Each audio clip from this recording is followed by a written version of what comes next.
Okay, hi everyone. In today's class, we are going to learn software design. It is the second part in your second unit, or otherwise, the remaining part of your second unit.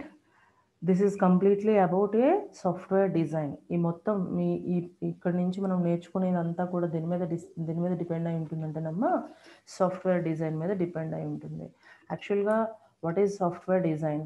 Design అంటే ఏంటి అంటే మనం ఇక్కడ దీన్ని ఒక blue print are sketch అని కూడా చెప్పచ్చు. ఓకేనా, మనం ఒక బిల్డింగ్ కన్స్ట్రక్షన్కి వెళ్తున్నాము. బిల్డింగ్ కన్స్ట్రక్షన్ చేయాలి అనుకోండి, రియల్ టైంలో ఏం చేస్తాము, దానికి ముందు మనం బ్లూ ప్రింట్ ఒకటి తయారు చేసుకుంటాము.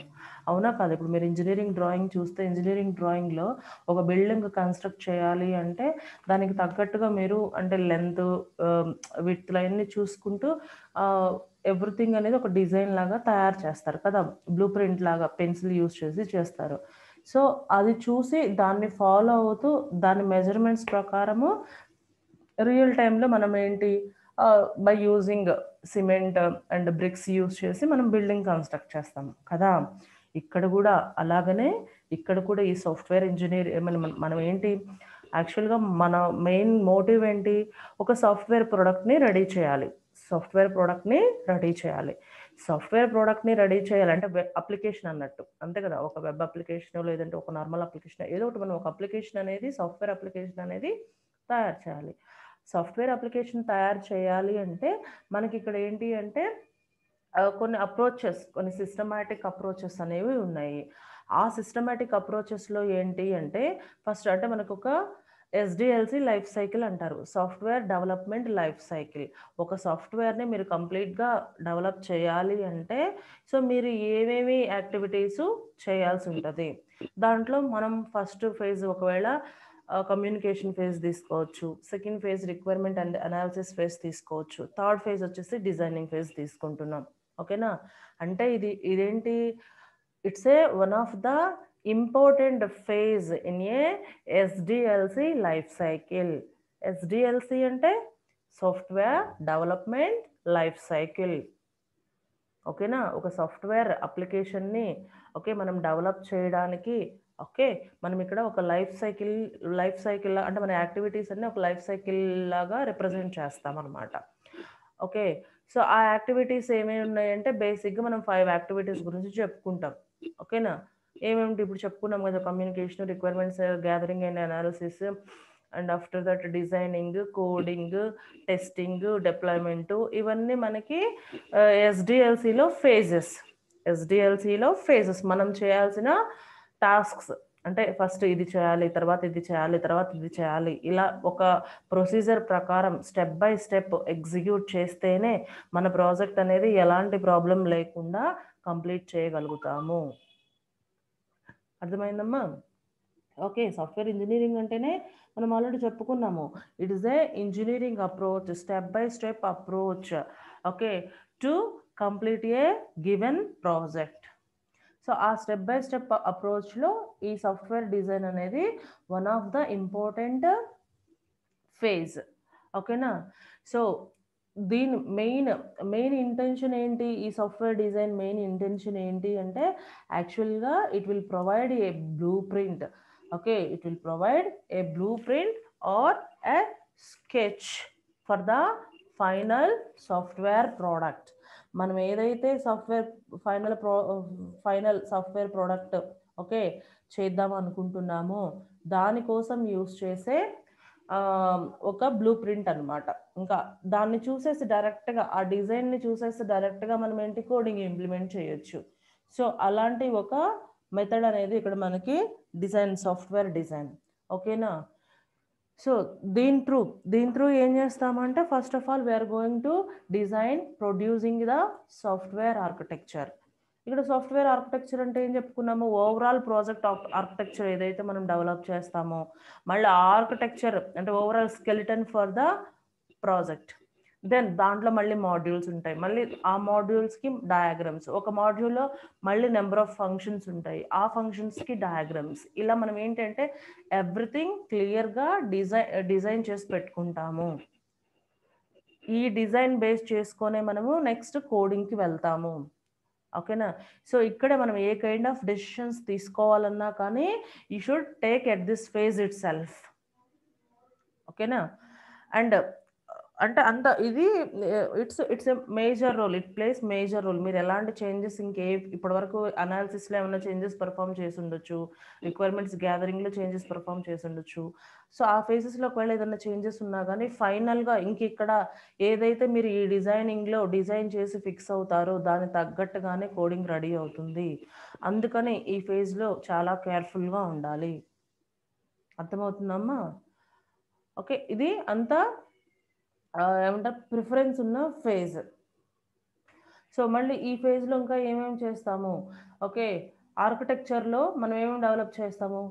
ఇంటర్ఫేసెస్, ఒక్కొక్క మాడ్యూల్కి తగ్గ interfaces, okay, individual designs of each and every document.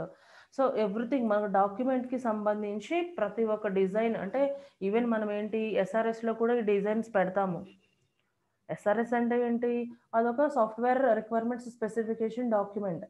ఏవేవి కావాలి అనేది ఎస్ఆర్ఎస్లో పెట్టుకుంటాము. ఓకేనా. అది జస్ట్ మనము ప్రాజెక్ట్ బుక్ చేస్తే అది ఫస్ట్ పార్ట్. నెక్స్ట్ పార్ట్లో మనం డిజైనింగ్ ఈ డయాగ్రామ్స్ కూడా మనము మామూలుగా ప్రాజెక్ట్ డాక్యుమెంట్లో యాడ్ చేస్తాము ఆఫ్టర్ ఎస్ఆర్ఎస్. అర్థమైందా? సో అదనమాట. This is about designing. Next వచ్చేసి software design process. Next we are going to discuss about software design process. What is software design process here? It is a set of okay design activities. The set of design activities okay carried by a software design is called software design process. Clear? What is the software design process here? It is a set of design activities okay carried out in the design phase to produce a design model from the SRS. So ఎస్ఆర్ఎస్లో మనం ఏమైతే requirements అన్నీ gather చేసామో okay ఆ requirements దగ్గర నుంచి మనం ఒక డిజైన్ మోడల్ని తయారు చేయాలి. సో ఈ డిజైన్ మోడల్ కూడా ఎలా ఉండాలి? స్టెప్ బై స్టెప్ ఉండాలి. అన్ని యాక్టివిటీస్, అన్ని డిజైనింగ్ యాక్టివిటీస్ అన్నీ ఇందులో ఇన్వాల్వ్ అయి ఉండాలి. అర్థమైందా? సో దాన్ని ఏమంటారు అంటే డిజైన్ ప్రాసెస్ అనేసి చెప్పచ్చు. Right. If we come to the second point, it consists of this software design process. This software design process consists of 3 phases. Okay. It consists of 3 design phases. What are those? First one is a architectural design phase. What is the first one? Architectural design phase. Second one, physical design phase. Third one, detailed design phase. Here we are having 3 software design phases. ఒకటేంటమ్మా architectural design phase. మీరు ఇక్కడ చూసారంటే ఇక same diagram. ఇది architectural design phase, okay, physical design phase and detailed design phase.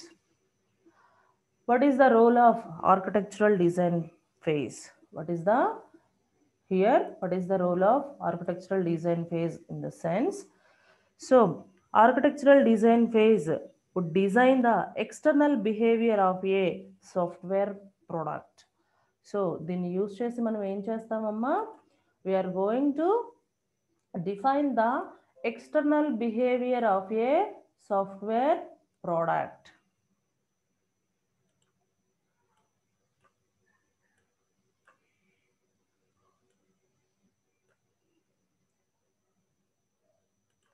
Clear? So external behaviour of A software product అంటే ఏంటి అంటే జనరల్గా సపోజ్ ఏమేమి ఇప్పుడు ఓవరాల్ మన దగ్గర ఒక సాఫ్ట్వేర్ ఉంది, మనం ఒక అప్లికేషన్ డెవలప్ చేసేసాం అనుకోండి. ఆ అప్లికేషన్ని యూజర్ ఎలా యూజ్ చేస్తాడు, ఏ వర్క్స్ కోసం యూజ్ చేస్తాడు, ఓకే, ఏ సర్వీసెస్ అతనికి మన పర్టికులర్ అప్లికేషన్ అనేది ప్రొవైడ్ చేస్తుంది. ఓకే, ఎక్స్టర్నల్గా మన ఓవరాల్ ప్రాజెక్ట్ అనేది ఎలా అసలు విజిబిలిటీ ఎలా కనపడుతుంది యూజర్కి, సో ఎలాంటి సర్వీసెస్ యూజర్కి ప్రొవైడ్ చేస్తుంది. Okay, it's a external behaviour with a end user or customer. అర్థమైందా? It's a relationship between user and the application is called a architectural design. If we'll come into the second one, physical design. This is the second one. It is a high level design. It is a either high level design or it is a conceptual view of, it's a conceptual view of the system. In this physical design, we are going to identifying the major modules and what are the sub modules. Okay, what are the data store unit, data structures, everything we are going to identify and we are going to develop. అర్థమవుతుందమ్మా? ఇప్పుడు overall ఒక project ఉంది, ఆ ప్రాజెక్ట్కి different works ఉంటాయి కదమ్మా. So ఆ different వర్క్స్ని మనము ఎలా మాడ్యూల్స్గా డివైడ్ చేసి వర్క్ చేసుకుంటాము. ఓకే, ఓవరాల్ బ్యాంక్ ప్రాజెక్ట్ పెట్టుకున్నాం అనుకోండి, బ్యాంక్ అనేది మనకి ఒక ప్రాజెక్ట్ కింద తీసుకున్నాం అనుకోండి, బ్యాంక్ సర్వీసెస్లో వన్ ఆఫ్ ద సర్వీస్ ఏంటి? ATM service. ఓకే, బ్యాంక్ సర్వీసెస్లో వన్ ఆఫ్ ద సర్వీస్ ఏంటమ్మా? ATM service. ఏటీఎం సర్వీస్ అనేది ఇక్కడ మనం ఒక మాడ్యూల్ అనుకుంటే మళ్ళీ దాన్ని ఎలా మనం డిస్క్రైబ్ చేయాలి, అది ఫిజికల్ డిజైన్ అంటారు.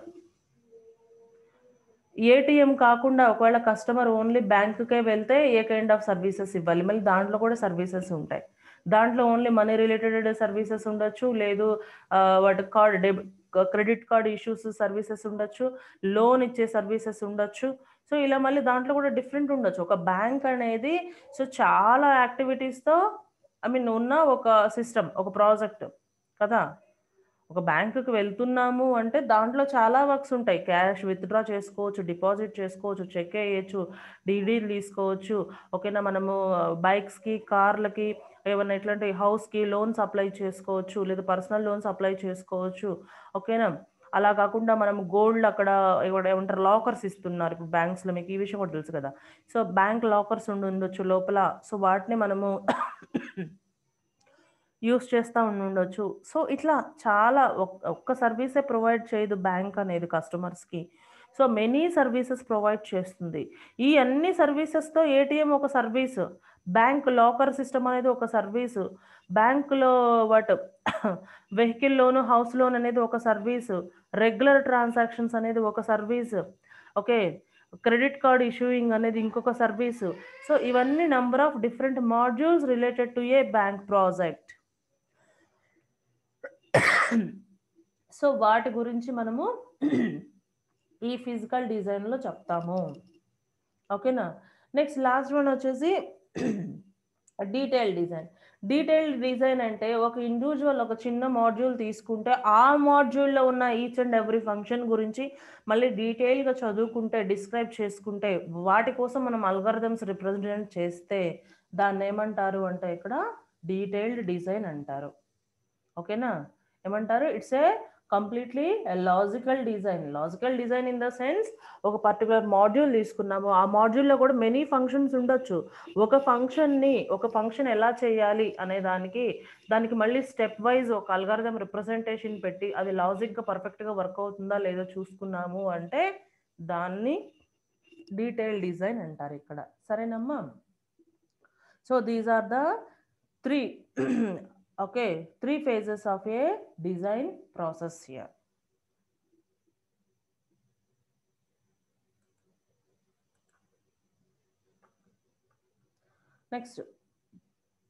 Next వచ్చేసి మనకి characteristics of a good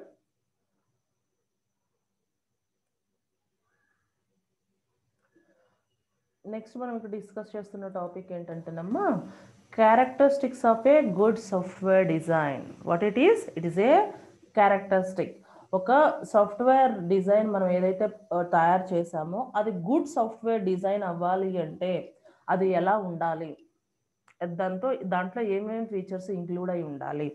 okay, అందులో ఫస్ట్ వన్ వచ్చేసి కరెక్ట్నెస్ అంటే ఏంటంటే దాంట్లో ఇంప్లిమెంట్ చేసిన ప్రతి ఫంక్షన్ అనేది యాక్యురేట్గా కరెక్ట్గా రిజల్ట్స్ ఇవ్వాలి. అర్థమవుతుందా?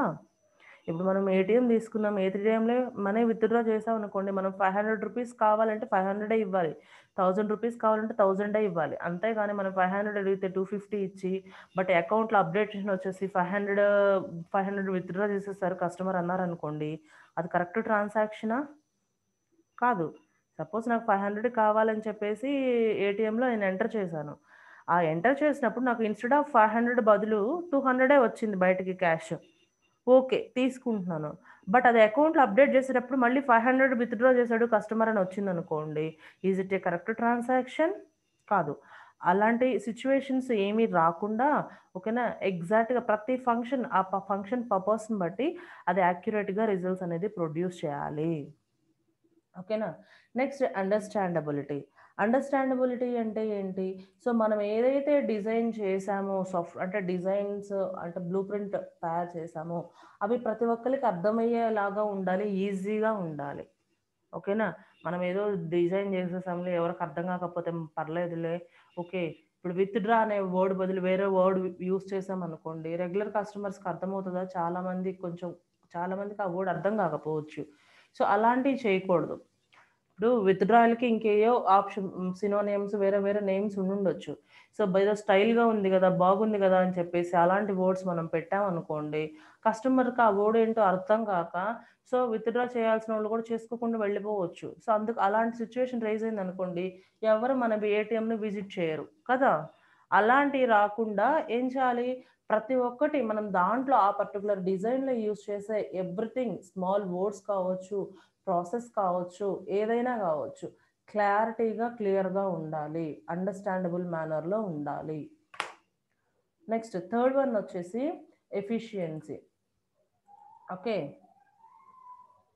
What is the third one here? So, efficiency. Efficiency అంటే ఏంటి జనరల్‌గా? సో, ఎఫిషియంట్ వర్క్ ఇది ప్రొవైడ్ చేయాలి. And also time.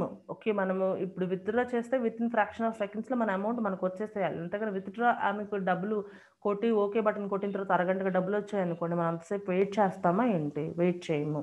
Okay. And working time గావచ్చు, అది వర్క్ రిలేటెడ్ కావచ్చు, టైమ్ గావచ్చు, కాస్ట్ గావచ్చు, అన్నీ ఎఫిషియంట్‌గా ఉండాలి మనం చేసిన డిజైన్‌లో. అర్థమైందా? Next maintainability. నెక్స్ట్ వన్ ఏంటమ్మా? మెయింటైనబిలిటీ. మెయింటైనబిలిటీ అంటే ఏంటంటే ఫ్యూచర్‌లో for suppose if you want to do any kind of modifications, ఏమన్నా మనం చేంజెస్ చేయాలన్నా, కొత్తవి యాడ్ చేయాలన్నా, లేదంటే పాతవి డిలీట్ చేయాలన్నా, లేదు ఏదైనా అప్డేషన్స్ మనం పర్ఫార్మ్ చేయాలన్నా కానీ అది ఈజీ టు యాక్సెప్ట్ అనేలాగా ఉండాలి. అర్థమైందమ్మా? So, like that in such a way we should design a software. Clear? And if we'll come to the next topic, understandability of a design. Okay. Already ఈ point గురించి మనం discuss చేసేసాము. ఏంటది? Understandability of a design is a major issue. జనరల్‌గా ఈ point గురించి ఇందాక చెప్పాం కదమ్మా! ఈ డిజైన్ అనేది యూజర్స్‌కి, కస్టమర్స్‌కి అర్థం కావడం అనేదే ఇక్కడ మనకి మేజర్ ఇష్యూ అవుతుంది. అంటే ఎలా? అండర్‌స్టాండబిలిటీ అంటే ఏంటి? సపోజ్ దాంట్లో ఉన్న ప్రతి ఒక్క విషయం మనకి ఈజీగా ప్రతి వర్డ్ అందులో యూజ్ చేసిన ప్రతి వర్డ్ నార్మల్ యూజర్స్‌కి అర్థమయ్యేలాగా ఉండాలి. First point. సెకండ్ పాయింట్, ఆ పర్టిక్యులర్ డిజైన్ యూజ్ చేసేటప్పుడు ఫ్యూచర్‌లో ఎప్పుడైనా సరే ఎలాంటి బగ్స్ రాకూడదు. Bugs in the sense errors. And మనకి కావాల్సినట్టుగా కరెక్ట్‌గా అది అవుట్‌పుట్ ప్రొడ్యూస్ చేయాలి. యాజ్ వెల్ యాజ్ అది కొంచెం యూజర్ ఫ్రెండ్లీగా ఉండాలి. ఓకే. ఇవన్నీ ఉంటేనే మనం ఏం చేస్తున్నాము, మనం పర్ఫెక్ట్‌గా డిజైన్ అనేది తయారు చేసేసాము. ఓకేనా. సో, వీటన్నింటితో ఉండాలన్నమాట డిజైన్ అనేది. That is about understandability of design. Next వచ్చేసి మీకు ఈ డిజైన్‌ని అర్థం చేసుకోవాలి అనుకుంటే, లేదు మనం డిజైన్ చేయాలి అనుకున్న సిట్యుయేషన్‌లో మనకేంటి అంటే, here we are going to divide design into a so an understandable design is a modular and layered. అంటే ఏమంటున్నాడు? మనం డిజైన్ని ఈజీగా అర్థం చేసుకోవాలి అనుకుంటే ఒక పెద్ద డయాగ్రామ్ డ్రా చేసి దాంట్లో చాలా క్లమ్జీగా హెవీ పిక్చర్ ఇచ్చామనుకోండి, అది యూజర్స్కి అంత ఈజీగా రీచ్ అవ్వకపోవచ్చు. అప్పుడు మనం ఏం చేయాలి? ఆ బిగ్ కాంప్లెక్స్ ప్రాసెస్ని లెవెల్ వైజ్ డిస్క్రైబ్ చేసుకుంటూ రావాలి. అంటే first high level view, second level view, third level view. మీరు డిఎఫ్డీస్ నేర్చుకుంటే మీకు అందులో తెలుస్తుంది కదా, level 0, level 1, DFD level 0, DFD level 1, DFD level 2, అలా లెవెల్ బై లెవెల్ వెళ్ళే కొద్దీ ఏంటంటే మనకి డీటెయిల్స్ అనేది నెక్స్ట్ లెవెల్స్ వస్తూ ఉంటాయి. ఫస్ట్ లెవెల్లో కొన్ని బేసిక్ డీటెయిల్సే ఉంటాయి, సెకండ్ లెవెల్లో ఇంకొంచెం డీప్గా ఉంటుంది, థర్డ్ లెవెల్లో ఇంకొంచెం డీప్ డిస్క్రిప్షన్ ఉంటుంది, అలాగనమాట. ఇక్కడ కూడా ఏంటి, మనం ఒక పెద్ద ప్రాబ్లం తీసుకున్నప్పుడు దాన్ని మాడ్యూల్స్గా డివైడ్ చేయాలి. మాడ్యూల్స్గా డివైడ్ చేసి మనం డిఫైన్ చేసినప్పుడు మనం దాన్ని ఇంకొంచెం ఈజీగా అండర్స్టాండ్ చేసుకోవచ్చు. అర్థమవుతుందమ్మా? మన ప్రాబ్లమ్ని మాడ్యూల్స్గా డివైడ్ చేసి, ఓకేనా, డిజైన్ చేస్తే so it should be better than at a time మొత్తం పెట్టేదానికంటే కొంచెం బెటర్గా ఉంటుంది, అవునా కదా? So that's why. And also module అంటే మాడ్యూల్స్ చేయడంతో పాటు మనము లేయర్స్గా కూడా రిప్రజెంట్ చేయొచ్చు ఇన్ ఏ హైరార్కీ మేనర్. ఇప్పుడు హైరార్కీలో ఎలా డిఫైన్ చేస్తాము? ఓ ప్రాబ్లం ఉందనుకోండి, దాన్ని నెక్స్ట్ సబ్ ప్రాబ్లమ్స్గా, ఓకేనా, మళ్ళీ దాన్ని ఒక ట్రీ లాగా మనం డివైడ్ చేయొచ్చు, ట్రీ అని కూడా చెప్పొచ్చు, ట్రీ ఆర్ హైరార్కీ మేనర్లో చేయొచ్చు. అర్థమైందా? సో అలా చేస్తే ఇక్కడ ఏమని చెప్తున్నాము అంటే డిజైన్ అనేది ఇంకా బాగా అర్థం చేసుకోవచ్చు. That is the main motive of this particular okay point, which means decomposition perform చేయాలి. ఓకే, డికంపోజిషన్ చేసినా ఏది చేసినా డిజైన్లో వాడే each and every small word, అందులో వాడే ప్రతి వర్డ్ అనేది ఏ కామన్ యూజర్కి అర్థమయ్యేలాగా ఉండాలి. ఓకేనమ్మా, కామన్ యూజర్కి అర్థమయ్యేలాగా ఉండాలి. And we can define here the characteristics of an easily understandable design. Now we are going to discuss about the characteristics.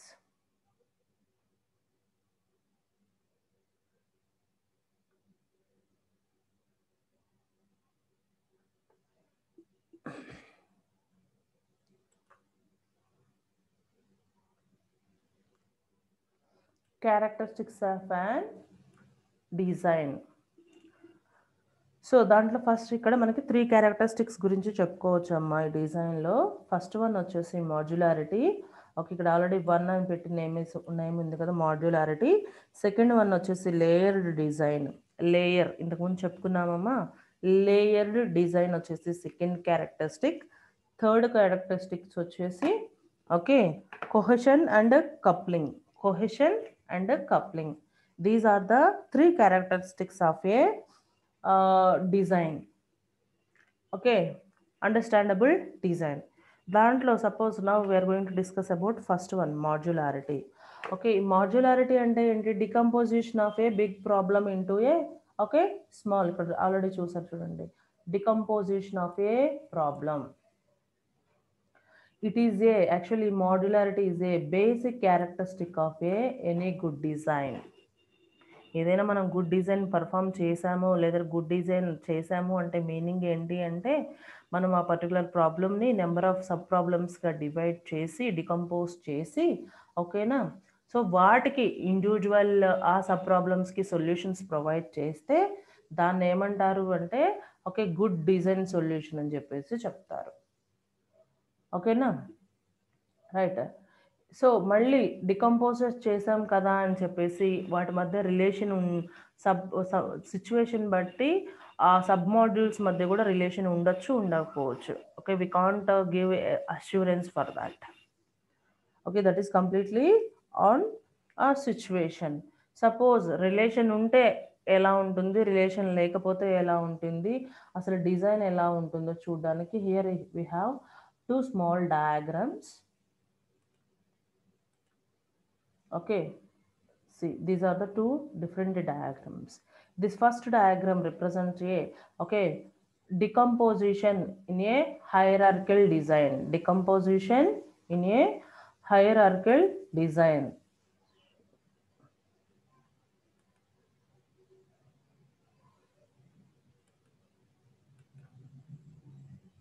So this is the first one. And coming to second figure, ఇక్కడ second figure ఉంది. A design solution exhibiting a poor modularity and hierarchy. Poor modularity and hierarchy. ఇక్కడ suppose module 1 తీసుకున్నాము, M1 తీసుకున్నాము. ఈ module 1ని ఓకేనా, లేదా ఒక పెద్ద ప్రాబ్లమ్ని ఎన్ని నెంబర్ ఆఫ్ ప్రాబ్లమ్స్గా డివైడ్ చేసాము? ఫస్ట్ లెవెల్లో 3 ప్రాబ్లమ్స్గా డివైడ్ చేసాము, M2, M3, M4. And third one వచ్చేసి ఈ రెండింటికి సబ్ పార్ట్స్ లేదు, ఓన్లీ M1కే ఇంకా డిస్క్రిప్షన్ కావాలి కాబట్టి M5 అనేది డిఫైన్ చేసాము. ఇది హైరార్కీ రిప్రజెంటేషన్ అని చెప్పుకోవచ్చు. ఓకేనా, hierarchy representation or tree representation అని కూడా చెప్పుకోవచ్చు మనం ఇక్కడ. ఓకేనా, సో ఇది ఒక కైండ్ ఆఫ్ డిజైన్. అలా కాకుండా ఇది ఇంకొక కైండ్ ఆఫ్ డిజైన్. ఇందులో ఏం చేసాము, సో సేమ్ ఇదే డయాగ్రామ్ ఇక్కడ రిప్రజెంట్ చేసాము, కాకపోతే వీటి మధ్య రిలేషన్ అగైన్ అండ్ అగైన్. ఇప్పుడు ఒకటి తీసుకొచ్చాము, డివైడ్ చేసి సొల్యూషన్ ఇస్తున్నాము, సొల్యూషన్ క్రియేట్ చేసుకుంటున్నాం. మళ్ళీ దీనికి సొల్యూషన్ కావాలి అంటే మళ్ళీ M1, M2, M4 హెల్ప్ తీసుకుంటా ఉంటుంది. ఇలా ప్రతిసారి ప్రతిసారి రిలేషన్తోని ఏదో ఒక రిలేషన్తోని వాటి మీద డిపెండ్ అయిపోతున్నాయి each and every sub programs. So ఇలా చేస్తే దీన్ని ఏమంటారు అంటే పూర్ డికంపోజిషన్ ఏమంటారు నాన్న?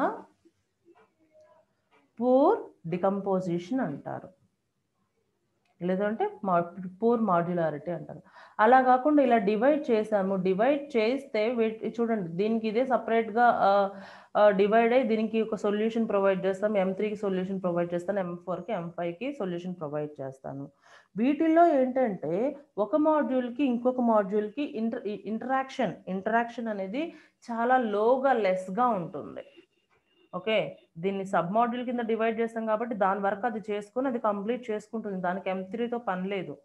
ఓకేనా, M3 దానికి కూడా మనం ఒక వర్క్ ఇచ్చాము, దాని వరకు అది కంప్లీట్ చేసుకొనేసి okay let it be. And like that ఒకదానితో ఇంకొక దానికి పెద్దగా రిలేషన్ ఉండదు. అలాగ మనం డికంపోజ్ చేసేటప్పుడు కూడా ఎలాగ ఉండాలి అంటే సో అది ఇండివిజువల్ టాస్క్ని పర్ఫామ్ చేసేలాగా ఉండాలి. డిపెండెన్సీ అనేది పక్క వాళ్ళతోటి చాలా తక్కువగా ఉండాలి.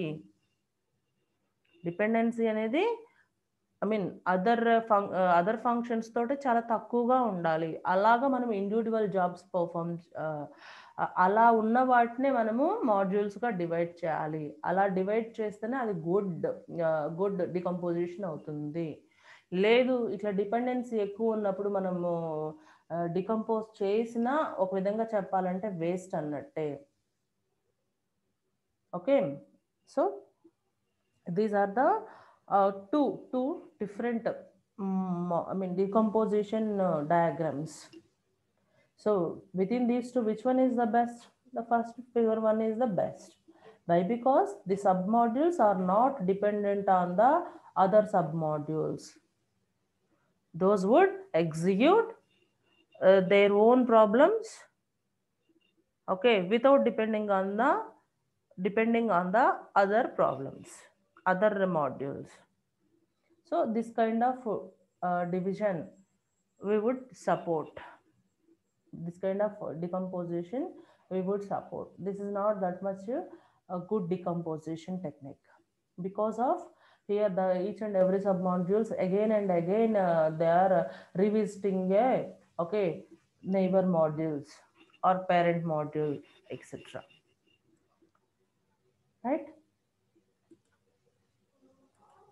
Now let us move to the next one. Next one వచ్చేసి మనకి layered design. What is the second characteristics of a understandable design is a layered design. So ఈ లేయర్డ్ డిజైన్లో కూడా మనం ఏం చేస్తాము అంటే ఇక్కడ ఏవైతే మనకి ఒక్క నిమిషం మీకు లేయర్డ్ డిజైన్కి డయాగ్రామ్ వచ్చేసి చూపించేస్తాను. So then it would be easy for you.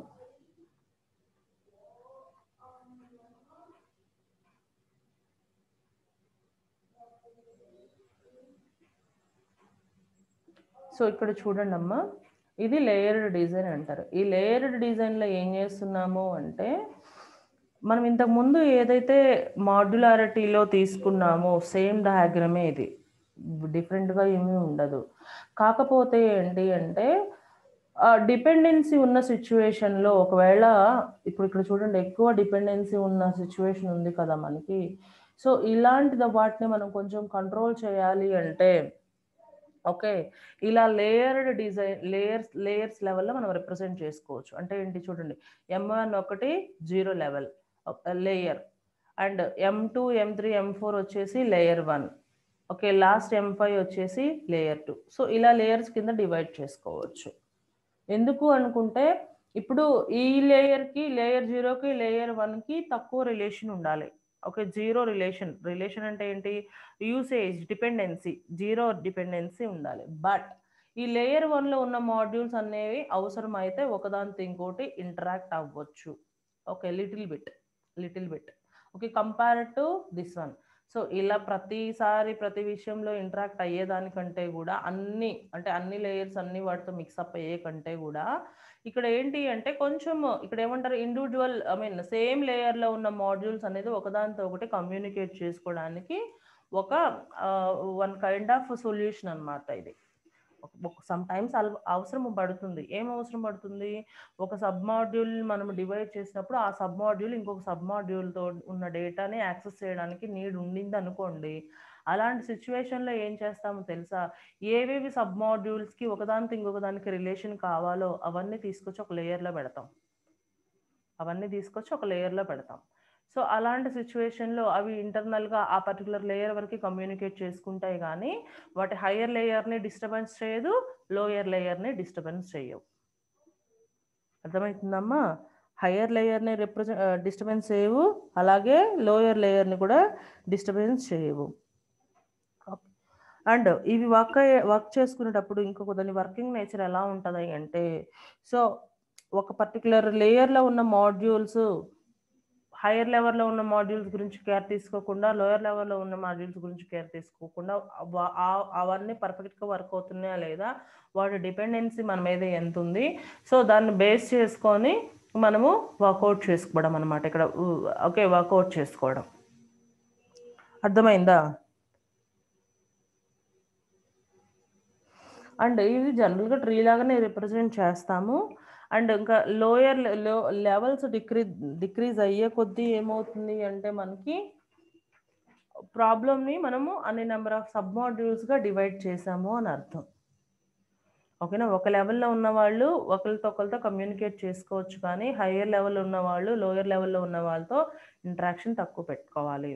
అంటే ఫర్ ఎగ్జాంపుల్ ఇప్పుడు మీరు ఉన్నారమ్మా, మీరు అందరూ సపోజ్ ఇప్పుడు థర్డ్ ఇయర్స్ అనుకుందాము, ఓకేనా, థర్డ్ ఇయర్స్ కాబట్టి సో మీరు మీ సెక్షన్ వాళ్ళతోటి బాగా మాట్లాడతారు, లేదు మీ వేరే సేమ్ సిఎస్సి సెక్షన్ ఇంకోటి ఉందనుకోండి, దాంట్లో వాళ్ళతో కూడా ఎక్కువ కమ్యూనికేట్ చేసుకోవచ్చు, మీకు వాళ్ళకి సబ్జెక్ట్స్ ఫ్యాకల్టీ కామన్ సెట్గా ఉంటారు కాబట్టి. ఓకేనా, కాదు కూడదు అంటే కూడా థర్డ్ ఇయర్ ఈసీ వాళ్ళతోనో లేదంటే అట్లా మాట్లాడుతూ ఉంటారు, ఎందుకంటే వాళ్ళకు కూడా కొన్ని సబ్జెక్ట్స్ మీతో మ్యాచ్ అవుతాయి, బట్ దట్టు ఒకేసారి మీరు జాయిన్ అయ్యారు అనే ఒక ఇది ఉంటుంది కాబట్టి. అదేవిధంగా మీరు మీ బ్యాచ్ వాళ్ళతో కమ్యూనికేట్ అనేంత ఇదిగా మీరు సీనియర్స్తో కానీ మీ జూనియర్స్తో కానీ ఇంటరాక్ట్ అవుతారా, అవ్వలేరు. ఇప్పుడు ఏదైనా వర్క్ చేయాలి అన్నా కూడా ఏమా సో ఏదైనా వర్క్ ఫినిష్ చేయండి అమ్మా, ఏదో కాలేజ్ ఫెస్ట్ సంబంధించింది ఇంకొక సంబంధించింది అని చెప్పినా కానీ మీరేం చేస్తారు, మీ బ్యాచ్ వాళ్ళనే తీసుకొచ్చుకుంటారు. అది సిఎస్ఈనా ఈసీనా ట్రిబుల్ ఈనా అని కాదు, ఆల్మోస్ట్ మీతో పాటు ఎవరెవరైతే జాయిన్ అయ్యారో అలాంటి వాళ్ళే మీకు ఎక్కువ ఫ్రెండ్స్ ఉంటారు కాబట్టి వాళ్ళనే గ్యాదర్ చేసుకొని వర్క్ చేస్తారు. కానీ మీ సీనియర్స్ని వెళ్ళి పిలుచుకొచ్చుకోవడమో మీ జూనియర్స్ దగ్గరికి వెళ్ళి చేయడమో చేయరు. అవునా, మీరు కోఆపరేట్ చేసుకుంటా ఇంటర్ రిలేటెడ్గా వర్క్ చేసుకుంటారు కదా. సో ఇది ఇక్కడ కూడా అంతే అనమాట, మనము ఒక పెద్ద ప్రాబ్లమ్ని నెంబర్ ఆఫ్ లేయర్స్గా డివైడ్ చేసినప్పుడు సో ఆ లేయర్లో ఉన్న ఒక లేయర్లో ఉన్న వాటితోనే ఎక్కువ కమ్యూనికేషన్లో ఉంటాయి compare to higher level and lower level. ఇది ఇక్కడ main layered type of design. ఓకేనమ్మా, నెక్స్ట్ వచ్చేసి మనకి థర్డ్ క్యారెక్టరిస్టిక్ ఏంటి డిజైన్ అండర్స్టాండబుల్ డిజైన్లో అంటే that is called cohesion and coupling. What is that? Cohesion and coupling అనమాట. సో కొహెషన్ అంటే ఏంటి, okay. And next classifications of cohesion గురించి ఇక్కడ మనము డిస్కస్ చేస్తాము. కొహెషన్ అంటే ఏంటి అంటే యాక్చువల్గా మీకు ఏదైనా ఒక ప్రాబ్లం ఉందనుకోండి, ఐ మీన్ ఒక మాడ్యూల్ తీసుకున్నాము. సో ఆ మాడ్యూల్లో ఉన్న ఓకే ప్రతి ఒక్క ఫంక్షనాలిటీ అనేది ఇంకొక ఫంక్షనాలిటీతో how strong it is maintain a relationship, how strong it maintains a relationship, which means okay the relationship strength between the piece of functionalities within a given module. ఒక module తీసుకుంటే దానికి ఎన్నో functions ఉండొచ్చు. ఓకేనా, ఇప్పుడు నేను చెప్పాను ఏటీఎం అనే మాడ్యూల్ తీసుకున్నాము. ఏటీఎం అనే మాడ్యూల్లో మీకు ఏమేమి ఫంక్షన్స్ ఉండొచ్చు, విత్డ్రాయల్ అమౌంట్ ఉండొచ్చు, క్యాష్ డిపాజిట్ ఉంటుంది, పిన్ చేంజ్ ఉంటుంది, అలాగే మీన్ అమౌంట్ ట్రాన్స్ఫర్ చేసుకోవచ్చు, కార్డ్ టు కార్డ్ ట్రాన్స్ఫర్ అవైలబుల్గా ఉంటుంది, లేదు ఓన్లీ బ్యాలెన్స్ చెక్ చేసుకోవడానికి బ్యాలెన్స్ ఎంక్వైరీ ఆప్షన్ ఉంటుంది. ఇలా చాలా ఆప్షన్స్, చాలా ఫంక్షన్స్ ఉంటాయి. ఏటీఎం అనేది ఒక మాడ్యూల్ కింద మనం తీసుకుంటేనమ్మా ఆ ఏటీఎం మాడ్యూల్లో చాలా ఫంక్షన్స్ ఉంటాయి. సో ఈ ఫంక్షన్స్ ఇప్పుడు నేను ఒక 5-6 ఫంక్షన్స్ చెప్పాను అనుకోండి, ఆ 6 ఫంక్షన్స్ ఒకదానితో ఇంకొకటి ఎంతవరకు స్ట్రాంగ్గా రిలేట్ అయి ఉన్నాయి, విచ్ మీన్స్ డిపెండ్ అయి ఉన్నాయి అని చెప్పొచ్చు, లేదు దేని తర్వాత ఏది ఎగ్జిక్యూట్ అవుతుంది అని కూడా చెప్పొచ్చు. అర్థమైందా? సో ఒకదానికి ఇంకొక ఫంక్షన్కి రిలేషన్ ఏంటి, ఇప్పుడు బ్యాలెన్స్ ఎంక్వైరీకి విత్డ్రాయల్కి రిలేషన్ ఏంటి, మనం సమ్ టైమ్స్ మన అకౌంట్లో ఎన్ని డబ్బులు ఉన్నాయో తెలియనప్పుడు డైరెక్ట్గా విత్డ్రాయల్కి వెళ్ళి అమౌంట్ కొట్టేసాం అనుకోండి, మళ్ళీ అది పెద్ద హెడేక్ కదా. దాని బదులు ముందు ఏం చేయొచ్చు, మనం బ్యాలెన్స్ ఎంక్వైరీకి వెళ్ళొచ్చు. బ్యాలెన్స్ ఎంక్వైరీకి వెళ్ళామనుకోండి, సో ఇమీడియట్గా మీ అకౌంట్లో సోన్స్ అమౌంట్ ఉందని చెప్పేసి అది స్క్రీన్ పైన చూపిస్తుంది. చూపించిన తర్వాత దాన్ని ఇఫ్ మనం విత్డ్రాయల్కి వెళ్తే ఈజీగా సేఫ్గా దాంట్లో ఎంత ఉందో చూసుకొని దానికి తగ్గట్టుగానే మనం విత్డ్రా చేసుకుంటాం కదా. ఇప్పుడు ఆ రెండింటికి మధ్య రిలేషన్ ఎలా ఉంది చూడండి, బ్యాలెన్స్ ఎంక్వైరీకి విత్డ్రాయల్కి. ఓకే ఇలాగనమాట. అలాగే వేరే వాళ్ళకి మనం అమౌంట్ ట్రాన్స్ఫర్ చేయాలి. వేరే వాళ్ళకి అమౌంట్ ట్రాన్స్ఫర్ చేయాలన్నా కూడా ముందు మన అకౌంట్లో బ్యాలెన్స్ ఎంత ఉందో గుర్తుంటే పర్లేదు, గుర్తు లేకపోతే బ్యాలెన్స్ ఎంక్వైరీకి వెళ్ళాలా లేదా, వెళ్ళాలి. వెళ్ళి చెక్ చేసుకొని దానికి తగ్గట్టుగా మనం వేరే వాళ్ళకి అమౌంట్ ట్రాన్స్ఫర్ చేయొచ్చు కదా. ఇలా అనమాట. ఇలాగా ఒక మాడ్యూల్ తీసుకుంటే ఆ మాడ్యూల్లో డిఫరెంట్ ఫంక్షన్స్ ఉంటే ఆ ఫంక్షన్స్ ఒకదానితో ఇంకొకటి ఎంత స్ట్రాంగ్గా రిలేట్ అయి ఉన్నాయి, వాటి మధ్య రిలేషన్షిప్ ఎంత స్ట్రాంగ్గా ఉంది. బ్యాలెన్స్ ఎంక్వైరీకి విత్డ్రాయల్తో స్ట్రాంగ్ రిలేషన్షిప్ ఉంది, అండ్ బ్యాలెన్స్ ఎంక్వైరీకి చేంజింగ్తో ఏమంటారు అమౌంట్ ట్రాన్స్ఫర్తో కూడా రిలేషన్షిప్ ఉంది. సపోజ్ బ్యాలెన్స్ ఎంక్వైరీకి పిన్ చేంజ్తో ఏమన్నా రిలేషన్షిప్ ఉందా, లేదు. ఒకవేళ నేను పిన్ చేంజింగ్ ఆప్షన్ చేంజ్ చేసుకోవాలని పిన్ వద్దులే సెక్యూరిటీగా లేదు, ఇంకొక పిన్ పెట్టుకోవాలనుకున్నాను అనుకోండి, పిన్ నెంబర్ మార్చుకున్నాం అనుకోండి, అప్పుడు బ్యాలెన్స్ ఎంక్వైరీకి ఏమన్నా సంబంధం ఉంటుందమ్మా, ఉండదు. క్యాష్ విత్డ్రాయల్కి ఏమన్నా సంబంధం ఉంటుందా, ఉండదు. ట్రాన్స్ఫర్కి ఉండదు. సో ఇట్లా అనమాట వాటి రిలేషన్స్ని మనం డిస్క్రైబ్ చేయడాన్నే ఇక్కడ ఏమంటారు అంటే కొహెషన్ అని చెప్పేసి చెప్తారు. ఓకేనా. ఓకే దెన్ ఈ కొహెషన్లో ఏంటి అంటే దెర్ ఆర్ 7 క్లాసిఫికేషన్. ఇక్కడ now we're going to discuss about the classifications of cohesion or cohesiveness అని చెప్పేసి చెప్పొచ్చు. Here we're having 7 classifications. First one వచ్చేసి functional cohesion strong, sequential cohesion, communicational, procedural, temporal, logical and coincidental cohesion. So వీటిల్లో వచ్చేస్తే first వచ్చేసి functional cohesion అంటే ఏంటి అంటే ఒక మాడ్యూల్లో ఉన్న కొన్ని ఫంక్షన్స్ ఏవైతే ఉన్నాయో ఆ ఫంక్షన్స్ అన్నీ కూడా ఒక మాడ్యూల్లో ఉన్న కొన్ని ఎలిమెంట్స్ ఉంటాయి కదా, ఆ ఎలిమెంట్స్ అన్నీ ఒకే సింగిల్ ఫంక్షన్ కోసం వర్క్ అయ్యాయి అనుకోండి, దాన్ని ఫంక్షనల్ కోహెషన్ అంటారు. అంటే ఏంటి, ఇప్పుడు సి ప్రోగ్రామ్ తీసుకున్నాము, సి ప్రోగ్రాంలో ఓకే, లాగ్ వాల్యూ ప్రింట్ చేయాలి. లాగ్ వాల్యూ ప్రింట్ చేయాలన్నప్పుడు అప్పుడు ఏంటి, లాగ్ అనే మనం ఒక వర్డ్ తీసుకుంటాము, విత్ దట్ ప్రింట్ ఎఫ్ అనే స్టేట్మెంట్ యూజ్ చేసి ఆ వాల్యూని ప్రింట్ చేస్తాము. ఓకేనా. సో ఈ రెండు కూడా దేనికి రిలేట్ అయి ఉన్నాయి, లాగర్థమిక్ వాల్యూ ప్రింట్ చేయడానికి, క్యాలిక్యులేట్ చేసి ప్రింట్ చేయడానికి పనికొస్తున్నాయి. అంటే ఈ రెండు ఒకే వర్క్ మీద కాన్సన్ట్రేట్ చేస్తున్నాయి, ఒకే వర్క్ మీద కాన్సన్ట్రేట్ చేస్తున్నాయి. అలాగా కాకుండా ఇప్పుడు సపోజ్ పిన్ చేంజ్ కావాలి అన్నాను అనుకోండి, వాడు ఏం అడుగుతాడు ఫస్ట్, అసలు నువ్వు కరెక్ట్ కస్టమర్వేనా కాదా అని చెక్ చేయడానికి వాడు మన మొబైల్కి ఓటీపీ పంపిస్తాడు. నేను సపోజ్ నా ఏటీఎం పిన్ చేంజ్ చేసుకుందాం అనుకున్నానమ్మా, డైరెక్ట్గా నేను పిన్ చేంజ్ అనగానే కార్డ్ పెట్టేసి వచ్చేసిద్దా, రాదు. అసలు ఫస్ట్ ఓల్డ్ పిన్ ఏంటి, ఓకేనా, ఓల్డ్ పిన్ ఏంటి, మీరు న్యూ పిన్ ఏం సెట్ చేసుకోవాలనుకుంటున్నారు, అవసరమైతే ఇంకోటి ఏం జరుగుతుంది, మన మొబైల్కి ఓటీపీ కూడా వచ్చింది, మీరు పిన్ చేంజ్ చేసుకోవాలనుకుంటున్నారు, ఓటీపీ ఎంటర్ చేయండి, సక్సెస్ఫుల్గా పిన్ చేంజ్ చేశారు, ఇవన్నీ వస్తాయి. ఎందుకు ఇవన్నీ, సెక్యూరిటీ రీజన్ కోసం. ఇవన్నీ ఎందుకు ఉపయోగపడుతున్నాయి, మనం పిన్ నెంబర్ చేంజ్ చేసుకోవడానికి ఉపయోగపడుతున్నాయి. అంటే ఆ పిన్ చేంజ్ అనే ఫంక్షన్లో ఉన్న అన్ని ఎలిమెంట్స్ మెయిన్ మోటివ్ ఏంటి, పిన్ చేంజ్ అవ్వడమే వాటి మోటివ్, కాబట్టి అలానే వర్క్ అవుతాయి. That is called function cohesion. Next sequential cohesion. Sequential cohesion అంటే ఏంటి, దేని తర్వాత ఏది ఎగ్జిక్యూట్ అవ్వాలి, ఏ ఫంక్షన్ తర్వాత ఏ ఫంక్షన్ ఎగ్జిక్యూట్ అవ్వాలి అనేది ఇక్కడ సీక్వెన్షియల్ కొహెషన్. అంటే ఏంటి, సపోజ్ మనం ఏటీఎంలో నుంచి మనీ విత్డ్రాకి వెళ్ళాం అనుకోండి, ఆటోమేటిక్గా మన అకౌంట్ అప్డేట్ అయిపోవాలి కదా. నేను 5,000 డ్రా చేశాను ఏటీఎంలో నుంచి, సో నా అకౌంట్లో నుంచి 5,000 డెబిట్ అయినట్టు ఇమీడియట్గా నా అకౌంట్ డీటెయిల్స్ అప్డేట్ అవ్వాలి కదా. ఆ రెండింటిని ఏమంటారు అంటే సీక్వెన్షియల్ కొహెషన్ అంటారు. Next communication cohesion. Third one ఏంటమ్మా మనకి ఇక్కడ, కమ్యూనికేషన్ కొహెషన్. ఈ కమ్యూనికేషన్ కొహెషన్లో ఏంటి అంటే, సో మనం ఏ వర్క్ చేసినా కానీ ఒక ఫంక్షన్లో ఉన్న అన్ని ఎలిమెంట్స్ ఏ వర్క్ పర్ఫామ్ చేసినా అదైదర్ ఇన్పుట్ రిలేటెడ్ అన్న అయి ఉండాలి, లేదు అవుట్పుట్ రిలేటెడ్ అన్న అయి ఉండాలి. ఇన్పుట్ కోసం అవి వర్క్ చేస్తూ ఉన్నట్టు ఉండాలి, లేదు అవుట్పుట్ కోసం అన్న వర్క్ చేస్తున్నట్టు ఉండాలి. ఓకేనా. అంటే ఏంటి, ఇప్పుడు సపోజ్ నేను ఏదన్నా పేపర్స్ ప్రింట్అవుట్ తీసాను అనుకుందాం, ప్రింట్అవుట్ తీసి నేను గాలికి వదిలేస్తానా, లేకపోతే ఎక్కడైనా పడేస్తానా, పడేయను. వాటిని ఏం చేస్తాను, పని చేసి ఒక ఫైల్లో పెట్టి ఆ ఫైల్కి ఒక పేరు పెట్టుకుంటాను, అవునా కాదా.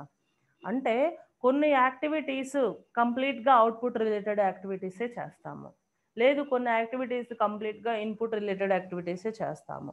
అలాంటి వాటిని ఏమంటారు అంటే కమ్యూనికేషన్ కొహెషన్ అంటారు. ఫోర్త్ వన్ వచ్చేసి ప్రొసీజరల్ కొహెషన్. ప్రొసీజరల్ కొహెషన్ అంటే ఏంటి అంటే, ఒక ప్రొసీజర్ వైజ్ ఇది ఎగ్జిక్యూట్ అవ్వాలి, స్టెప్ వైజ్, ఫస్ట్ ఇది చేయాలి, సెకండ్ ఇది చేయాలి, థర్డ్ ఇది చేయాలి. ఓకేనా. ఏటీఎంలోకి వెళ్ళగానే ఫస్ట్ ఏం చేస్తాం, లోపలికి ఎంటర్ అవ్వగానే ఏటీఎం కార్డ్ ఇన్సర్ట్ చేస్తాము, సెకండ్ ఏం చేస్తాము, థర్డ్ ఏం చేస్తాము, అది నువ్వు ఏ కస్టమర్ పోయినా సేమ్ ప్రొసీజర్ కదా. That is called procedural cohesion. Next వచ్చేసి టెంపోరల్ కొహెషన్. ఈ టెంపోరల్ కొహెషన్ అంటే ఏంటి అంటే, it's I think fifth one. కొన్ని ఏంటి అంటే యాక్షన్స్, ఇప్పుడు మనం డేటాబేస్ డిబిఎంఎస్ చదువుకునేటప్పుడు మీకు ఏంటి అంటే కొన్ని ట్రిగ్గరింగ్ యాక్షన్స్ జరుగుతాయి, కొన్ని ప్రొసీజర్లో సో అండ్ సో జరిగితే ఇప్పుడు ఇఫ్ ట్రిగ్గరింగ్ డేటాబేస్లో కాకుండా ఇఫ్ కండిషన్స్ చూడండి అమ్మ. ఇఫ్లో మనం ఏదైనా కండిషన్ రాసామనుకోండి, అది ట్రూ అయితే so and so statements execute అవ్వాలి, ఫాల్స్ అయితే so and so statements execute అవ్వాలి. ఓకే, అలాగా. లేదు గో టు స్టేట్మెంట్స్ వాడుకుంటాము, గో టు లేబుల్స్ ఎందుకు వాడతాము, ఒకవేళ ఇక్కడ ఈ సెట్ ఆఫ్ స్టేట్మెంట్స్ ట్రూ అయితే అక్కడ వేరే దగ్గరికి వెళ్ళి ఆ పర్టికులర్ స్టేట్మెంట్స్ని ఎగ్జిక్యూట్ చేయాలి గో టు లేబుల్ వాడినప్పుడు. ఇలాంటివన్నీ ఎందులోకి వస్తాయి అంటే టెంపోరల్ కొహెషన్లోకి వస్తాయి. Logical cohesion. ఈ లాజికల్ కొహెషన్ కూడా ఏంటి అంటే కంట్రోల్. సరే, ఇందాక దాంట్లో గో టు తీసుకోవద్దమ్మా, గో టు లాజికల్ కొహెషన్లోకి వచ్చింది. గో టు ఏంటంటే కంట్రోల్ పాస్ చేస్తామన్నమాట. కంట్రోల్ పాస్ చేయడం అంటే ఏంటి, ఒక ప్లేస్ నుంచి కంట్రోల్ ఇంకొక ప్లేస్కి వెళ్ళిపోయిద్ది. ఎలాగ వెళ్ళిపోతుంది, ఇప్పుడు ఎగ్జిట్ బట్ ఇప్పుడు స్విచ్లో బ్రేక్ అనేది వాడతాం, స్విచ్లో బ్రేక్ అనే స్టేట్మెంట్ వాడతాం ప్రతి కేసులో. ఎందుకు వాడతాము, ఏదన్నా కేసు ఎగ్జిక్యూట్ అయితే ఆఫ్టర్ దట్ బ్రేక్ యూజ్ చేస్తే ఆ కంట్రోల్ ఆఫ్ ద ప్రోగ్రామ్ ఎక్కడికి వచ్చేసిద్ది, స్విచ్ ఎండ్ అయ్యి ఎక్కడ బయట ఉంటామో అక్కడికి వచ్చేసిద్ది. ఓకే, ఆ తర్వాత స్టేట్మెంట్స్ అన్నీ మనకి ఎగ్జిక్యూట్ అవుతూ ఉంటాయి. ఇలాంటి లాజికల్ థింగ్స్ ఉన్న ఫంక్షన్స్ కోసం మనం ఏం చేస్తాము అంటే లాజికల్ కోహెషన్ అనేది యూస్ చేస్తాము. లాస్ట్ వన్ వచ్చేసి కోఇన్సిడెన్షియల్ కోహెషన్ అంటే ఏంటి? కోఇన్సిడెంట్గా కొన్ని ఎగ్జిక్యూట్ అవుతూ ఉంటాయి. వాటికి ఇన్ బిట్వీన్ ఏ రిలేషన్ ఉండదు. ఆ ఎలిమెంట్స్కి ఒకదాంతో ఇంకొక దానికి ఏ రిలేషన్ ఉండదు. But according to the situation okay ఆటోమేటిక్గా మోర్ దాన్ వన్ యాక్టివిటీ అనేది రిఫ్లెక్ట్ అవుతూ ఉంటాయి ఆ సిచ్యువేషన్కి. కోఇన్సిడెన్షియల్గా ఎక్కువ యాక్టివిటీస్ జరుగుతూ ఉంటాయి. ఇప్పుడు మనం ఏదన్నా విత్డ్రా అమౌంట్ కోసం వెళ్ళాం అనుకోండి, కోఇన్సిడెంట్గా మన ఫ్రెండ్ ఆ టైంకి అక్కడికి రావచ్చు. ఓకేనా, మన ఫ్రెండ్స్ రావచ్చు, మన రిలేటివ్స్ రావచ్చు. అంటే జనరల్గా అదొక కోఇన్సిడెన్స్ థింగ్స్ అని చెప్తాము. అలాగే ఈ యాక్టివిటీస్ ఫంక్షన్స్ లోపల పర్ఫామ్ అయ్యేటప్పుడు కూడా కొన్ని కోఇన్సిడెన్షియల్ థింగ్స్ అనేవి జరుగుతూ ఉంటాయి. So those are called co coincidental cohesion అంటారు. This is about the okay classifications of cohesion. Next వచ్చేసి మనము కప్లింగ్ గురించి డిస్కస్ చేద్దాం. కప్లింగ్ అంటే ఏంటి జనరల్గా అంటే it's a level of okay inter dependability among the modules of a program. Coupling అంటే ఇక్కడ ఏమంటారు, ఒకదాంతో ఒకటి ఎంత డిపెండ్ అయి ఉండింది, ఒక మాడ్యూల్తో ఇంకొక మాడ్యూల్, ఒక మాడ్యూల్తో ఇంతకు ముందు మనము కోహెషన్లో ఏం చెప్పుకున్నాము, ఒక మాడ్యూల్లో ఉన్న ఒక ఫంక్షన్తో ఇంకొక ఫంక్షన్ ఎంతవరకు స్ట్రాంగ్గా రిలేట్ అయ్యి ఉంది అని చెప్పుకున్నాము. అది కోహెషన్లో చెప్పుకున్నాము. కప్లింగ్లో ఏం చెప్తున్నాము అంటే ఒక మాడ్యూల్ ఇంకొక మాడ్యూల్ పైన ఎంతవరకు డిపెండ్ అయి ఉంది అని చెప్తున్నాం. ఒక మాడ్యూల్ ఇంకొక మాడ్యూల్ పైన, ఇక్కడ మాడ్యూల్ డిపెండెన్సీ కోహెషన్ వచ్చేసరికి నెక్స్ట్ లెవెల్ అంటే ఏంటి, function dependency. Cohesion function dependency, దీని హైయర్ లెవెల్లో కప్లింగ్ ఉంటుంది. కప్లింగ్ అనేది ఏంటిది, మాడ్యూల్ డిపెండెన్సీ. అర్థమవుతుందమ్మా? రైట్. దీంట్లో కూడా మనకి ఒక ఫైవ్ క్లాసిఫికేషన్స్ ఉన్నాయమ్మా. ఈ 5 క్లాసిఫికేషన్స్ ఏంటి అంటే okay data coupling, stamp coupling, control coupling, common coupling and content coupling. ఏంటి అమ్మా ఈ 5 అనేది క్లాసిఫికేషన్స్ ఆఫ్ కప్లింగ్. కప్లింగ్ అంటే చెప్పుకున్నాం కదా, ఏంటది, inter dependability among modules of a program. Clear? So ఇక్కడ డేటా కప్లింగ్ అంటే ఏంటి? డేటా కప్లింగ్ అంటే ఏంటి అంటే ఆ డేటా అనేది మనము పాస్ చేసేటప్పుడు పారామీటర్స్లో ఎలా పాస్ చేస్తాము.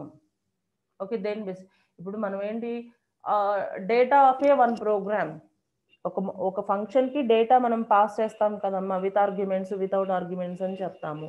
విత్ ఆర్గ్యుమెంట్స్ అనేది డేటా అనేది పాస్ చేసేటప్పుడు దాని డిపెండెన్సీ గురించి ఇక్కడ డిస్కస్ చేస్తాం. ఓకేనా? The data coupling exists between modules when data are passed as parameters. When data are passed as parameters. ఈ కాన్సెప్ట్ ఎక్కడ వస్తుంది మీకు, ఫంక్షన్స్ లో వస్తుంది. Okay, in the argument list of A function call. Function call ఎప్పుడైతే జరుగుతుందో ఆటోమేటిక్గా function call చేయగానే మనం ఏం చేస్తాము అంటే మెయిన్ ప్రోగ్రామ్ నుంచి డేటా అనేది ఓకే ఇక్కడ తీసుకున్న మెయిన్ ప్రోగ్రామ్లో తీసుకున్న వాల్యూస్ అనేది ఫంక్షన్కి పాస్ చేస్తాం కదా, దాన్ని డేటా కప్లింగ్ అంటారు. మెయిన్ ప్రోగ్రామ్ నుంచి ఫంక్షన్కి డేటా అనేది ట్రాన్స్ఫర్ చేస్తున్నాం. ఓకే, స్టాంప్ కప్లింగ్ అంటే ఏంటి అంటే okay it occurs between modules when data are passed by parameters using complex data structures. Okay అంటే ఏంటి, స్ట్రక్చర్స్కి మనం ప్రోగ్రామ్ అనేది పాస్ చేసినప్పుడు, స్ట్రక్చర్కి పాస్ చేయాలి అంటే ఒకటే ఉండదు కదా, అన్ని కైండ్స్ ఆఫ్ డేటా అనేది పాస్ చేయాలి. ఒక స్ట్రక్చర్ని డిఫైన్ చేస్తాము, దానికి ఒక ఆబ్జెక్ట్ క్రియేట్ చేసుకుంటాము. ఆ ఆబ్జెక్ట్ క్రియేట్ చేసుకొని స్ట్రక్చర్ని డిఫైన్ చేసినప్పుడు ఏం చేస్తాము, ఆ ఆబ్జెక్ట్ త్రూ మనం ఏంటి ఆ స్ట్రక్చర్కి డేటా పాస్ చేస్తాము. సో దాన్ని ఇక్కడ ఏమంటారు అంటే స్టాంప్ కప్లింగ్ అంటారు. ఇంతకు ముందు దాంట్లోనేమో only one kind of data, అది ఇంటీజర్ కానీ క్యారెక్టర్ కానీ ఫ్లోట్ కానీ మనం పాస్ చేస్తాము. సెకండ్ దాంట్లోనేమో ఓవరాల్ స్ట్రక్చర్కి మనం డేటా పాస్ చేస్తున్నాము. ఓవరాల్ స్ట్రక్చర్లో ఏ kind of data type data అయినా ఉండొచ్చు, బట్ అట్ ఎ టైం మనం అన్నిటికీ డేటా పాస్ చేస్తాం కదా, దాన్ని స్టాంప్ కప్లింగ్ అంటారు. Next control coupling. Control coupling అంటే ఏంటి అంటే it exist module controls the flow of another by passing control information, which means flag set or switch statement. Switch statements లో ఓకే బ్రేక్ ఇంతకు ముందు ఆల్రెడీ మనం discuss చేసాం. Switch statement లో break use చేస్తాము, లేదా కంటిన్యూ యూజ్ చేస్తాము, లేదా గో టు యూజ్ చేస్తాము. సో ఇలాంటివన్నీ దేని కింద వస్తాయి అంటే మనకి కంట్రోల్ కప్లింగ్ కింద వస్తాయి. ఓకేనా. నెక్స్ట్ ఫోర్త్ వన్ వచ్చేసి మీకు కామన్ కప్లింగ్. సో ఈ కామన్ కప్లింగ్ అంటే ఏంటి అంటే ఒకే వేరియబుల్ వాల్యూని multiple number of programs use చేసుకుంటే, విచ్ మీన్స్ గ్లోబల్ డిక్లరేషన్ చేసామనుకోండి ఒక వేరియబుల్ని. సో ఆ గ్లోబల్ వేరియబుల్గా డిక్లేర్ చేసాము అంటే ఆ వేరియబుల్ వాల్యూని ఎవరైనా ఎక్కడైనా యూజ్ చేసుకోవచ్చు కదా. అంటే ఏ లోకల్ ప్రోగ్రామ్ అయినా యూజ్ చేసుకోవచ్చు, మెయిన్ ప్రోగ్రామ్ అయినా యూజ్ చేసుకోవచ్చు, ఎవరైనా కానీ ఆ గ్లోబల్ వేరియబుల్ వాల్యూని యూజ్ చేసుకోవచ్చు కదా. దాన్ని ఏమంటారు అంటే కామన్ కప్లింగ్ అంటారు. Next content coupling. ఈ కాంటెంట్ కప్లింగ్ అంటే ఏంటంటే this is the fifth one. It's a high coupling. అంటే ఏంటి, లోకల్ డేటాస్ కూడా ఏదన్నా ఉంటే లోకల్గా డిఫైన్ చేసిన డేటాను కూడా మనం యాక్సెస్ చేస్తే దాన్ని కాంటెంట్ కప్లింగ్ అంటారు. జనరల్గా లోకల్గా డిఫైన్ చేసినవి ఆ పర్టికులర్ క్లోజ్ బ్రాకెట్ అక్కడ పెట్టాము అనుకుంటే అవి ఎక్స్పైర్ అయిపోతాయి, అంటే అక్కడితో వాటి లైఫ్ ఎండ్ అయిపోతుంది. బట్ అలాంటి వాటిని కూడా మనం యాక్సెస్ చేసుకుంటే based on the situation, so that is called a content coupling అని చెప్పేసి చెప్తాము. అర్థమైందా. సో దీని తర్వాత మీకు నెక్స్ట్ ఒక 2 కాన్సెప్ట్స్ ఉన్నాయమ్మా, స్మాల్ కాన్సెప్ట్స్. నెక్స్ట్ కాన్సెప్ట్ ఏంటి అంటే క్యారెక్టరిస్టిక్స్ ఆఫ్ మాడ్యులారిటీ. ఇందాక గురించి మాడ్యులారిటీ గురించి చెప్పుకున్నాం కదమ్మా. So characteristics of module hierarchy, అంటే మాడ్యులారిటీగా మాడ్యూల్ హైరార్కీ. హైరార్కీ లెవెల్లో మనము మాడ్యూల్ని డివైడ్ చేసినప్పుడు దాని క్యారెక్టరిస్టిక్స్ ఏంటి అంటే విజిబిలిటీ. ఓకే, డిజైన్లో మనకు మెయిన్ కావాల్సింది ఏంటమ్మా, విజిబిలిటీ, క్లారిటీగా ఉండాలి. ఓకే, మాడ్యూల్ ఒక మాడ్యూల్ ఇంకొక మాడ్యూల్కి కనిపించేటట్టుగా విజిబుల్గా ఉండాలి. అవి డేటా ఏదైనా ట్రాన్స్ఫర్ చేసుకోవాలి, ఇన్ లేయర్స్ లెవెల్లో ఏమన్నా ట్రాన్స్ఫర్ చేసుకోవాలి అంటే వీటిల్లో సెకండ్ పాయింట్ ఏంటి అంటే కంట్రోల్ అబ్స్ట్రాక్షన్. వీటిల్లో మనం ఏంటి అంటే కంట్రోల్ చేయడానికి సపోర్ట్ చేసే డేటాను కానీ మాడ్యూల్స్ని కానీ యూజ్ చేసుకుంటాము. ఓకే, సో ఇంతకుముందు చెప్పాము కదా, ఇక్కడ కంట్రోల్ లేయర్ లెవెల్లో ఒకవేళ మాడ్యూల్స్ మనం డివైడ్ చేసాము అంటే కంట్రోల్ ఎక్కడ ఉంటుందమ్మా, ఆ పర్టికులర్ లేయర్లోనే కంట్రోల్ ఉంటుంది. దాని ముందు లేయర్ని కానీ నెక్స్ట్ లేయర్స్ని కానీ ఇవి డిస్టర్బ్ చేయవు. సో అలా మనము ఓకే ప్రొవైడ్ చేయాలి. ప్రొవైడ్ చేసాం, that is the second characteristics of that particular module hierarchy. Next depth and width. So దీని డెప్త్ ఎలా ఉండాలి, దీని విడ్త్ ఎలా ఉండాలి, అంటే ఎన్ని లెవెల్స్గా దీన్ని మనం డివైడ్ చేయాలి. ఓకే, ఈచ్ లెవెల్లో ఎన్ని నెంబర్ ఆఫ్ సబ్ మాడ్యూల్స్ మనము రిప్రజెంట్ చేసుకోవచ్చు, దాన్ని డెప్త్ అండ్ విడ్త్ అంటాము. After that fan in fan out. Fan in fan out అంటే ఇది ఏంటంటే డిగ్రీ ఇన్ డిగ్రీ అవుట్ అనేది మీరు వాటి ట్రీలో నేర్చుకుంటారు. ఓకే, అంటే ఏంటి, ఫ్యాన్ అవుట్ అంటే మనకి ఏమని చెప్పొచ్చు అంటే the number of modules directly controlled by a given module. ఒక మాడ్యూల్ తీసుకుంటే ఆ మాడ్యూల్ డైరెక్ట్గా ఎన్ని మాడ్యూల్స్ని కంట్రోల్ చేసింది అనేది. ఫర్ ఎగ్జాంపుల్ ఇక్కడ M1 అనే మాడ్యూల్ని తీసుకుంటే అది డైరెక్ట్గా ఎన్నిటిని కంట్రోల్ చేసింది. ఇప్పుడు M1 అన్నాము, M1 ఎన్నిటిని డైరెక్ట్గా కంట్రోల్ చేసింది, M2ని కంట్రోల్ చేసింది, M3ని, M4ని కదా. సో దీన్ని ఏమంటారంటే ఫ్యాన్ అవుట్ అంటారు. అలాగే M3 ఎన్నిటిని డైరెక్ట్గా కంట్రోల్ చేసింది, M5ని కంట్రోల్ చేసింది, యాజ్ వెల్ యాజ్ M4 కూడా M5ని. ఓకే, సో 1 M3కి 1, M4కి 1, that is called fan out. Fan in ఉందనుకోండి, ఫ్యాన్ ఇన్ ఉంటే ఎంత మందితోటి అది కంట్రోల్ చేయబడింది, ఇన్ డిగ్రీ అని కూడా చెప్పుకోవచ్చు. అంటే ఇప్పుడు చూడండి M5 తీసుకుందాం, దీనికి ఇన్ డిగ్రీ ఎంతమ్మా 2, M3 and M4 which means 2 arrows ఉన్నాయి కదా ఇన్ డిగ్రీ. M3కి only in degree 1, that is from M1. So దీన్ని ఏమంటారు అంటే ఫ్యాన్ ఇన్ అంటారు. ఈ 5 అనేది characteristics of module hierarchy. And this last concept ఉందమ్మా దీంట్లో. మీకు లాస్ట్ కాన్సెప్ట్ ఏంటి అంటే approaches of software design. The last concept is approaches of software design. There are 2 approaches ఉంటాయి. ఒకటి ఫంక్షన్ ఓరియంటెడ్ ఉంటుంది, 2 ఆబ్జెక్ట్ ఓరియంటెడ్ ఉంటుంది. ఫంక్షన్ ఓరియంటెడ్ అంటే ఏంటి? ఓకే, ఫంక్షన్స్ని బేస్ చేసుకొని మనము డిజైన్ అనేది పర్ఫామ్ చేసాము అంటే దాన్ని ఫంక్షన్ ఓరియంటెడ్ అంటారు. ఒక్కొక్క దానికి ఒక్కొక్క ఫంక్షన్. విత్‌డ్రాయల్ అనేది ఒక ఫంక్షను, అమౌంట్ ట్రాన్స్ఫర్ చేయడం అనేది ఒక ఫంక్షను, పిన్ చేంజింగ్ అనేది ఒక ఫంక్షను. అలా ఇండివిజువల్గా ఒక్కొక్క దానికి మనం డిజైన్ ప్రొడ్యూస్ చేసాము అంటే దాన్ని ఫంక్షన్ ఓరియంటెడ్ అంటారు. అలా కాకుండా ఆబ్జెక్ట్ ఓరియంటెడ్ అని కూడా చెప్పుకోవచ్చు. ఆబ్జెక్ట్ అనేది ఏంటి? అన్నిటిని మనం ఆబ్జెక్ట్స్ కింద కన్సిడర్ చేసి each and everything. Okay, so ఆ ఆబ్జెక్ట్స్ ఒకదానితో ఇంకోటి ఎలా ఇంటర్ రిలేట్ అయి ఉన్నాయి. ఈ ఆబ్జెక్ట్ ఓరియంటెడ్ మనం డిస్క్రైబ్ చేయాలి అంటే ఖచ్చితంగా ఇక్కడ క్లాసెస్ యూజ్ చేయాల్సిందే. ఓకే, ఊప్స్ కాన్సెప్ట్ ఇక్కడ ఇంక్లూడ్ అవుతుంది. So this is about your second unit. ఇప్పటితో మీకు యాక్చువల్గా సెకండ్ యూనిట్ కంప్లీట్ అయిపోయిందమ్మా, software engineering design. Okay, in next class I'm going to discuss about third unit. I'm going to stop the class now.